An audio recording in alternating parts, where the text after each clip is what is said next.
Welcome back, my friends. 3KO Games here. We have a balance update for February 2026 live. I'm checking it in the inbox here. You can just get into your messages, and there it is. Go to more info. This always publishes just a little bit after they publish it on Discord. So if you want to have the latest, the quickest updates, go into the Empires and Puzzles page and go into patch notes, and they'll have the info here, and you get it, a few hours earlier. I think it's just a little clearer to read here. So let's jump in. We have changes for some heroes of the month, as we do every month, and they're always disappointing. And then we have some slime hero buffs, a mechanic update for the Eldritch Pact in Institute and Forsaken families, and some dragon buffs. All right, let's dig in. First of all, the Institute and Forsaken families. When you are in the Eldritch Pact, or the Eldritch Host form, when you've revived into that Eldritch Host, the hero no longer inflicts insanity to itself. I think that's fair. I think when you're in the actual Shadows of the Deep event, that's what happens when you're able to activate that Eldritch whatever host. You can't get insanity then on top of it. So that seems like a fair change. Great. Still sitting on, what's his name? The red one, Demhalar at 370, and just need some red mats to be able to keep going with him. Although they might go to Sizzle-O-Matic instead. They're both kind of sitting there, and I'm waiting. And a friend of mine also said, hey, you've got Flamehide still been sitting there. And I know he's older, but he's one of those characters that removes growth. Whew. So I've got a red decision to make and not a whole lot of mats to back it up. But that's just about me. Anyway, I think that's a fair change for the Institute and Forsaken families. Slime family, 5-4. Yeah, 5 of those heroes get some buffs. Of course, none of the 5 that I have, but that's okay. Zestique. Now, if you've been watching Andrew Chang or Psychrosis, you will have seen Zestique, who we originally kind of thought, is she doing anything? You will have seen some good players using her to good effect. Flank her with slow heroes, especially slow red heroes, and boom, you basically have 2 slow red heroes like Bernadette and Sizzle-O-Matic or whoever, firing at average speed. So that's really worth it in itself. And now she's going to add 25% health for the caster and nearby allies. Not a standalone healer, but yeah, if you're trying to charge up those other slow heroes, might as well give them a little health while you're at it. I think that makes her even stronger. Slepozy only heals himself now. Also a mana giver, but he's only going to give health to himself. Regenerates 10-20 boosted health over 4 turns. That's fair. I see a lot of people using Zestique. I don't see a whole lot of people using Slepozy. They do similar things, I think. Now I have to wonder. I might just be talking nonsense right now. Going into Puzzled. There we go. Increases mana of allies on the edges of the formation. That's what it was, 30%. And summons a slime mega minion for the allies on the edges of the formation. That's what Slepozy does. Okay. So, yeah, I guess that's okay. Yeah, it would be hard to, heal the enemies on the edge. I guess I've never seen that mechanic done exactly like that.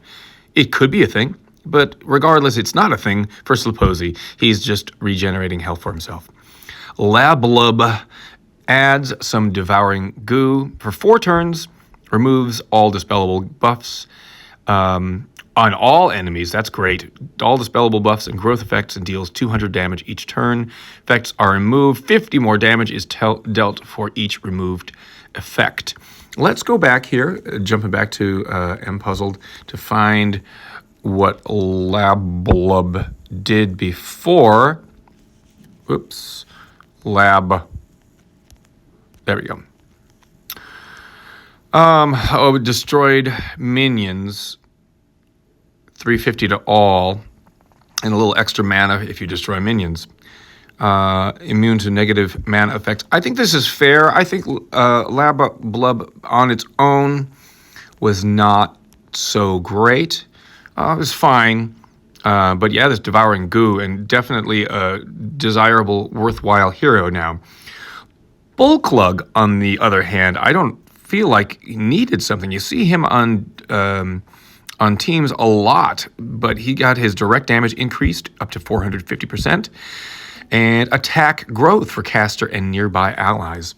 Let's double check what that all looks like if we look up Bulklug. There he is, or she is. Yeah, so that's a big, this hasn't been updated yet. Reflect all status ailments and 160% damage back to the attacker and block other negative effects from fire special skills. Plus, we get a Slime Revive just for that. Already a very good hero. So now I think with this buff, quite a good hero.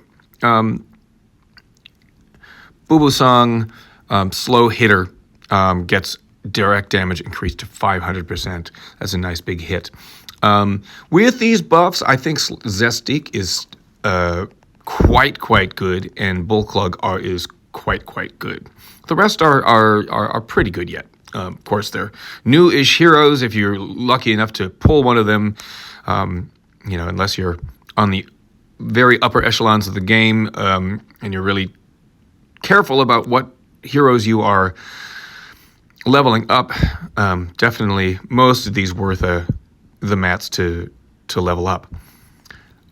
Going further down here, I'll go through these quickly because you know the drill by now. All of these heroes of the month are pretty unplayable, quite honestly. Unless you are at the earlier stages of the game, they just don't do enough anymore. Their stats are too low, and rather than bulk up their stats, they get a little bit of damage increase.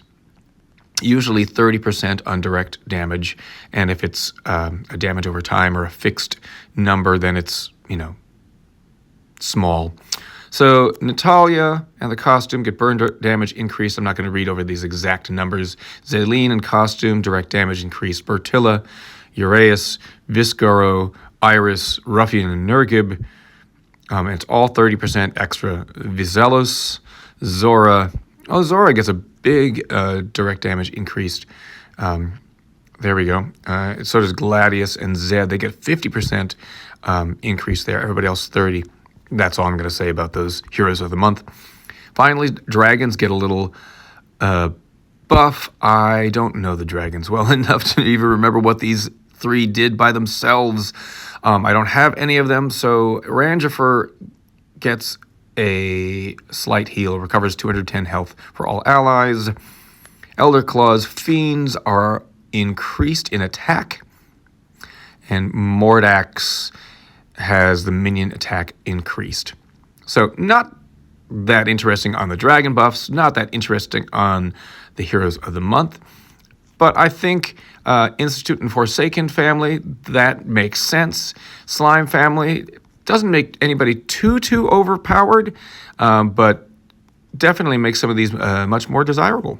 Yeah, that's all I have to say about the balance update. Let me know down below what you think. And thanks for checking out the video, everybody. We'll see you next time.